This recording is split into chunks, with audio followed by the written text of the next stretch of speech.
நம்ம எல்லாருமே கண்டிப்பாக ஒரு தடவையாவது இப்படி நினச்சிருப்போம். நான் எல்லாருக்கும் நல்லது தானே பண்ணுறேன், ஆனால் என் வாழ்க்கையில் இருக்கவங்க மட்டும் எனக்கு ஏன் கெடுதலே பண்ணிக்கிட்டு இருக்காங்க அப்படின்னு. ஒரு காட்டில் ஒரு முயல் தற்கொலை செஞ்சுக்க நினச்சிதான். ஏன்னா பாவம், அதை ஒரு பக்கம் வேடன் துரத்துறான், இன்னொரு பக்கம் புலி துரத்துது.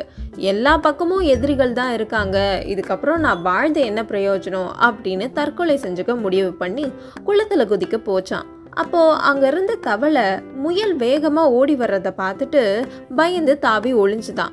உடனே முயலுக்கு, என்னடா இது, நம்ம ஒன்றுமே பண்ணலையே, நம்மளை பார்த்து இது பயப்படுதே அப்படின்னு தோணுச்சு.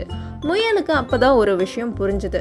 நம்ம எல்லாருமே நமக்கே தெரியாமல் யாரோ ஒருத்தருக்கு கெடுதல் செஞ்சுக்கிட்டே தான் இருக்கோம். இதுதான் வாழ்க்கை, எனக்கு மட்டும்தான் எல்லா கெடுதலும் நடக்குது அப்படின்னு நினச்சிக்கிட்டு இருக்கக்கூடாது.